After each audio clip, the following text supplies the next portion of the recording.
도시에 두 소년이 남게 되었습니다. 무슨 사고로 죽었는지 엄마 아빠 양부모가 갑자기 죽은 거예요. 일가 친척도 없었는지 어린 두 아이가 그냥 덜렁 이 세상에 남게 되었습니다. 10살도 채 안 된 형이라고 해봤자 10살이 안 된 어린 소년이었는데 졸지에 소년 가장이 된 겁니다. 밤이면 엄마를 찾으며 울고 엄마 가슴 더듬듯이 그렇게 울고 보채고 잠이 못 드는 어린 동생을 끌어안고 얼르다가 저는 차마 어린 저는 울어볼 겨를도 없이 짐짓 어른처럼 그렇게 살아남아야만 했습니다. 엄마 아빠 일찍 잃고 불쌍한 동생 생각해보면 자기는 울 겨를도 없이 밥이라도 어디서 한 덩어리 얻으면 저는 배고파도 동생이 갖다 주었고 옷까지라도 하나 얻으면 그 옷까지 동생이 먼저 입혀주었습니다. 어린아이가 이제 10살짜리 어린아이가 감당하기에는 너무 삶의 무게가 너무 무거웠습니다. 몇 년을 버티던 그 소년의 힘이 점점 소진돼 갈 무렵 하나님의 기가 막힌 은혜로 예배당으로 인도함을 받았습니다. 거기서 엄마 아빠를 합친 것보다 더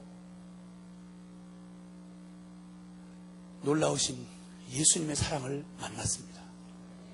그리고 그의 삶의 무게를 짐을 사랑하는 주님 앞에 내어드렸습니다. 이 아이가 바뀌었습니다. 그리고 날마다 동생 손잡고 늘 예배당에 와서 기쁨으로 예배를 드렸습니다. 상황은 바뀐 건 없지만 그의 마음은 즐거움이 충만했습니다. 그런데 믿음이 꼭 형과 동생이 같을 수는 없었던지 형의 신앙은 점점 자라가는 동안 이 동생은 형의 신앙과 똑같을 수는 없었던 모양이에요. 이게 청소년기가 되니까 반항 시기에 딱 들어오니까 어릴 때는 형의 손에 이끌려서 할 수 없이 나오던 아이가 청소년기가 되니까 이제는 슬슬 반항을 보이면서 교회 나가기를 자꾸만 버티는 거예요. 하나님이 우리를 사랑했으면 왜 우리를 이렇게 고아를 만들었냐 이거야. 하나님 사랑한 게 뭘 사랑했냐 이거야. 우리 이렇게 가난하게 한 게 무슨 하나님 사랑이냐 이거야. 이러기를 시작하더니 점점 한두 주 빼먹기를 시작하고 교회를 멀리한다는 말은 자연히 어두움과 가까이 한다는 말이죠. 그래서 결국은 이놈이 그걸 트집 잡고 핑계를 대더니 아주 악한 친구들하고 어울리기 시작했습니다. 이젠 청년이 됐습니다. 형의 힘으로는 감당할 수가 없는 놈이 된 다음에 거침없이 죄를 끝을 모르는 방탕으로 그냥 내달았습니다. 기가 막힌 비극의 일이었습니다. 그러면 그럴수록 동생을 향한 형의 사랑한 마음은 그건 어떻게 더 불이 붙었습니다. 안타까워서 날마다 기도가 더 길어졌습니다. 그날도 늦게 자정이 넘어도 들어오지 않는 동생 때문에 안타까이 기도하면서 잠을 못 이루고 무릎을 꿇고 기도하던 형이 갑자기 문짝이 월컥 열리더니 놀래서 눈을 뜨는 그에게 눈앞에 펼쳐진 상황은 이건 청천벽력 같은 일이 벌어졌습니다. 동생 놈이 와서 와드라도 떨며 서 있는데 온 피투성이가 되어 피칠갑을 한 채로 그냥 머리는 인대로 헝클어지고 그냥 하얗게 질린 얼굴로 와드라도 떨면서 놀래서 눈을 뜨고 바라보는 이 놀란 형에게 형, 내가 사람을 죽였어. 나 어떻게 하면 좋아 형. 내 사람을 죽였어. 끝깔데없는 방탕한 짓을 하고 나쁜 놈들하고 어울려서 술을 쳐놓고 마약을 하고 별짓을 다 하다가 결국 혈기에 상대편을 죽이는데 잔악하게 죽인 살인사건을 저지른 거예요. 이러고 오갈 데가 없으니까 도망쳐 들어온 데가 형이었습니다. 어떻게 하면 좋아 형. 이 기가 막힌 일이 벌어진 앞에 어떻게 할 수가 없었습니다. 어찌할 바를 모르던 이 형이 일단은 어떻게든 수습을 해야 할 것 같은 부담에 일어난 형이 와드라들 떨고 서 있는 동생의 옷을 와락 잡아 벗겼습니다. 피 흘리는 나는 옷을 벗기고 난 다음에 대강 걸레로 대강 닦고 핏자국을 대강 닦고는 얼른 급히 저쪽 벽장문 같은 문을 열고 거기다 밀어넣습니다. 순식간에 일어난 일이었습니다.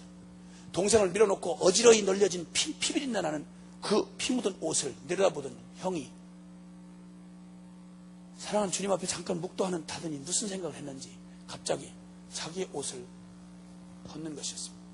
자기 옷을 벗고는 그리고는 주섬주섬 그 동생의 벗어놓은 옷을 피 묻은 옷을 주섬주섬 걸치기를 시작했습니다. 길지 않은 시간인데 온 매무새를 다 고치 즈음 어지러운 여러 사람의 발자국이 거친 발자국 소리 들리니 문짝을 탁 쳐서 들어섰습니다. 그러더니 들어오자마자 그냥 군합발로 막 그냥 차고 때리고 짓밟는 것이었습니다. 이 새끼고 내 놈이 사람 죽였지. 이 자식아니야 이거. 물을 게 뭐 있어. 이놈 옷이 든 거 아니야. 그러면 거칠게 낚고 채가지고는 그를 묶어서 끌고 나갔습니다. 순식간에 일어난 일이었습니다. 하도 잔혹했던 사건인지라 여론의 동정을 전혀 얻지 못한 채 재판은 신속히 진행이 됐고, 이 끌려간 형은 변함없이 이렇게 대답을 했답니다. 묻는 신문관에게 계속 반복된 대답을 했는데, 예, 너 이거 어디 갔어? 그때 어디 갔어? 이건 내 놈이 한 짓이지. 물으면 물을 때마다 그는 대답이 딱 한 가지였다고 그래요. 예, 저는 이 죄 때문에 형벌 받아야 됩니다. 예, 저는 이 죄 때문에 형벌 받아야 됩니다. 이 말은 곧바로 긍정으로 이어졌고, 그리고 그는 사형 언도를 받게 되었습니다. 그 이상한 죄수가 감옥에 들어오고 난 후 감옥은 이상한 분위기로 바뀌었습니다. 가장 알려진 잔혹한 살인범 죄수인데 도대체 살인범이라고 느껴지지가 않을 만큼 그는 틈만 나면 찬송을 부르고 기도하곤 했습니다. 웬만하면 살인사건의 주범들은 와서 떠벌리듯이 영웅담 벌려놓듯이 사건을 자랑하게 마련인데 사건에 대해 이런 반구하지 않았습니다. 이 이상한 죄수가 어느 날 이제 사형 집행날이 가까우던 어느 날 갑자기 입을 열고 교도소장을 만나게 해달라고 부탁을 했습니다. 죽어가는 마지막 사형수의 소원이니 들어주겠다 하고 소장과 만난 자리에서 무슨 부탁이 있는가 했더니 다른 어려운 부탁이 아니라 편지를 한 장 쓰게 해달라고 했습니다. 편지를 썼습니다. 그리고는 겉봉을 쓰더니, 소장님, 저는 하나님을 경외하는 사람입니다. 죽을 사형수의 부탁을 좀 들어주시겠습니까? 그렇지. 여기다가 소장님 도장 좀 찍어주십시오. 누구도 뜯어보지 못하도록 여기다가 소장님 도장 찍어주십시오. 찍었습니다. 그리고는 약속 하나 해주시겠습니까? 제가 사형이 집행되기 전에는 절대 이 봉투 뜯어보지 않겠다고 하실 수 있겠습니까? 그렇지. 그리고 한 가지만 더. 제 사형 집행이 된 전에는 말고 되고 난 후에 이 겉봉의 주소지로 이 편지를 전해주시기만 하면 됩니다. 그렇게 하겠다고 대답했습니다. 드디어 사형 집행날이 다가왔습니다. 마지막 날 보내는 그 밤을 그는 밤새 꼬박 하늘의 주님, 사랑하는 주님 만날 생각에 설레이기도 했지만 그가 여전히 눈물을 감출 수 없던 한 가지 이유는 어릴 때 엄마 아빠 잃고 저보다 크지 못했던 형의 품에 안겨서 잠이 들던 동생, 한 번도 그 동생 외에는 생각해 본 적이 없이 오직 자신 전부를 다 쏟아서 사랑했던 동생이 그 죄책감에 두려워 떨며 숨어 있을 그 동생을 생각하고 그거 하나가 마음에 아팠습니다. 그 동생의 영혼을 주님 앞에 부탁을 간절히 부탁하고 그 다음날 아침 그는 사형 집행이 됐고 그는 사랑하던 주님의 품으로 갔습니다. 교도소장이 그 사형 집행장에 참관을 한 이후에 도대체 마음이 심란하고 이게 도대체 이상한 사형수를 집행하고 나서 견딜 수가 없는 마음에 심나던 그가 와서 사무실에서 집무를 하지 못하고 왔다 갔다 하다가 마침 그 사형수의 얼굴이 떠올리면서 부탁한 편지가 생각났습니다. 그 부탁을 얼른 부하 직원에게 했습니다. 그리고는 그 부하 직원이 주소를 찾아갔습니다. 이건 사람 사는 집이라고는 생각할 수가 없는 이런 아주 너무도 아주 흉악한 폐가처럼 되어 있는 집이었습니다. 가서 문을 두드리기 시작했습니다. 아무리 두드려도 대답이 없습니다. 나중에 발길로 차고 난리를 쳐도 응답이 없습니다. 이제 돌아가려고 하는데 그 환자 사이로 저쪽 안에서 웬놈이 하나 문을 삐걱 열고 덜덜덜덜 나오는데 이건 완전히 귀신. 그냥 머리는 있는 대로 기른 채로 하얗게 빛을 못 본 채로 완전히 송장이 된 그놈이 와들와들 떨면서 귀신 같은 놈이 문짝을 열고 마당 뜰로 내려서는 거예요. 너무 무서워가지고는 만날 겨를도 없이 그냥 편지 봉투를 그 마당에다 던져놓고는 주례랑을 빼서 도망쳤습니다.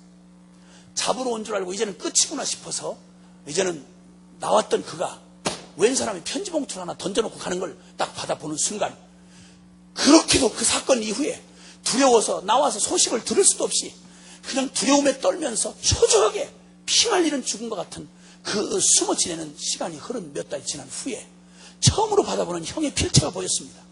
너무나 반가웠습니다. 꼭 지옥에서 만난 형의 숨결 같았습니다. 방 안으로 와들 들어가서 문을 걸어 잠그고는 편지를 쭉 찢어서 펼쳐보았습니다. 한눈에 첫 들어오는 첫 줄에 분명 형의 필체가 분명한데 거기에 이런 글귀가 써있는 것이었습니다. 사랑하는 동생에게. 첫 줄. 사랑하는 동생아, 나는 너의 죄의 옷을 입고 너 대신 죽노라. 이게 무슨 말인지를 못 알아듣겠는 거예요. 나는 너의 죄의 옷을 입고 너 대신 죽노라. 도대체 받아들일 수 없는 얘기예요. 또 읽고 또 읽다가 갑자기 의미가 확 다가오기 시작합니다. 나는 너의 죄의 옷을 입고 너 대신 죽노라. 이게 이게 정신 차리고 이게 의미가 확 들어오는 순간 갑자기 막 비명을 지르고는 미친 듯이 안 돼! 우리 형 안 돼! 죽을 수 없어! 아니야! 그럴 수 없어!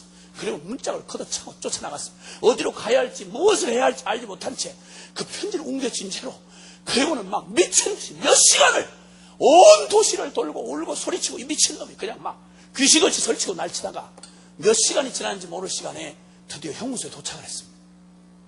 바깥에서 난리를 치는 이에게 나중에 들고 보니까 횡설수설하는데 무슨 말인지는 모르겠는데 이름을 말하는데 그 형이라고 하는 놈의 얘를 이름을 얘기하는데 그 이상한 죄수, 오늘 아침 사형 집행당하는 그 죄수, 그 이상한 죄수의 이름을 얘기하는 거야.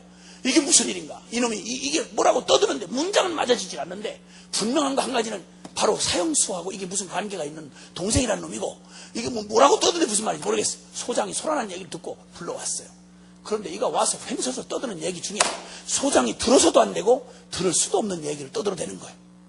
횡설수라는 말 중에 문장은 안 맞는데 한 가지 확실한 건 그 사형수가 형이며 자기는 동생이고 그 형은 절대 사형을 저지르지 않았고 살인을 저지르지 않았고 그 사형하고는 자기와 관계가 있다는 거예요.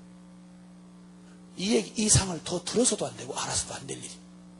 교도소장이 심정적으로는 분명히 이놈이 분명히 뭔가 이상했던 그 죄수, 뭔가 이 숙제가 풀리는 것 같은 예감은 오지만 절대 그는 더 이상 이 사실을 알아도 안 되고 알 수도 없는 일이에요. 그가 기껏 할 수 있는 말은 딴 말이 아니라 단 한마디 이 말밖에 할 말이 없는 거야. 야 이 자식아, 이 더러운 자식아, 너 그만해, 떠들지 마. 너하고 이 죄하고는 상관없어. 이 죄는 심판이 끝났기 때문이야. 꺼져 이 자식아, 내 문에서 나가. 쫓겨난 그 불쌍한 동생놈이 한 가지 확실하게 알게 된 사실 하나는 형이 다시는 만날 수 없는 사형이 집행됐다는 사실 하나만 알게 돼.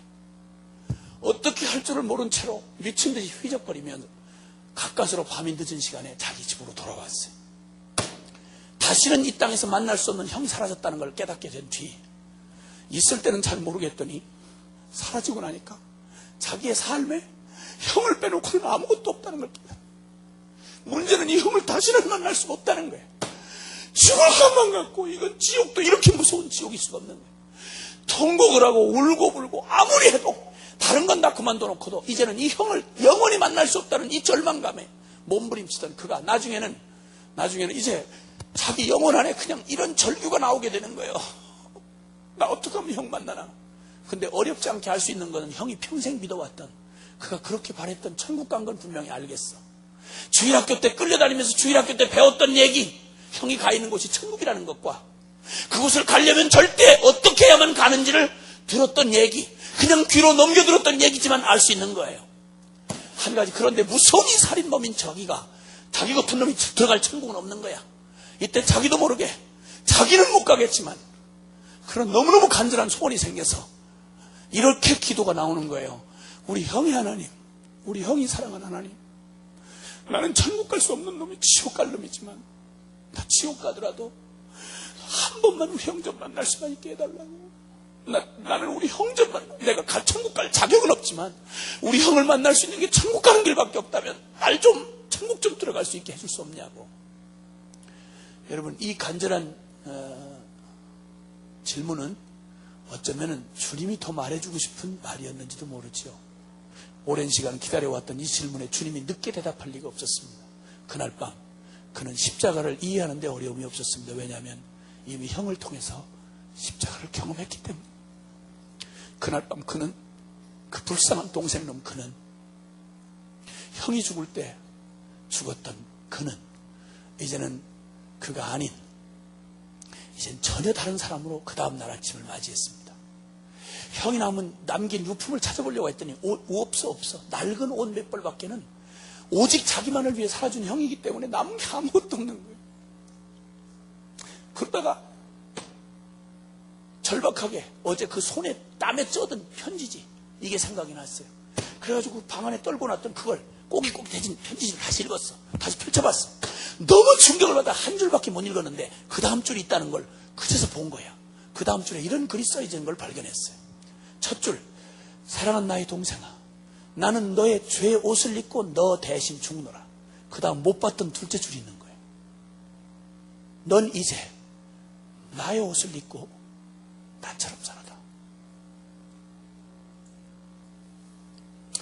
조용한 그날 아침 조용히 그는 마당 앞에다가 자기의 죽은 형의 죽음은 결국 자기의 죽음인 게 너무 분명했어요. 왜냐하면 자기 이름으로 죽었기 때문에.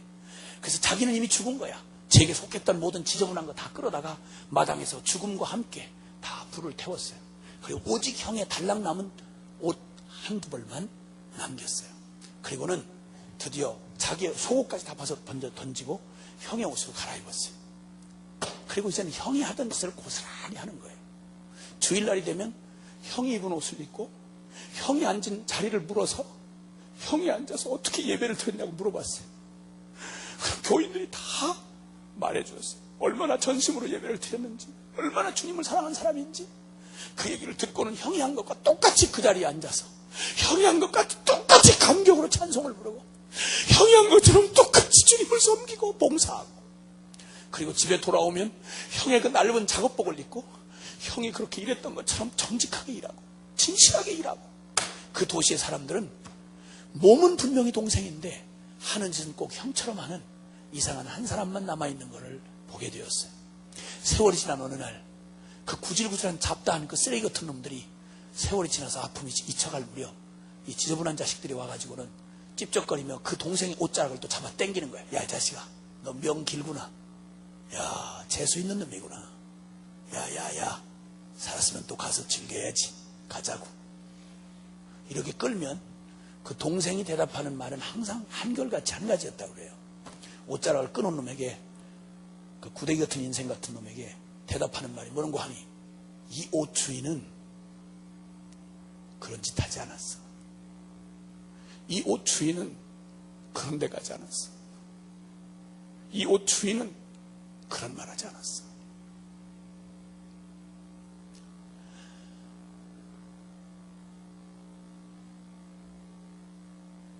기도하십시다.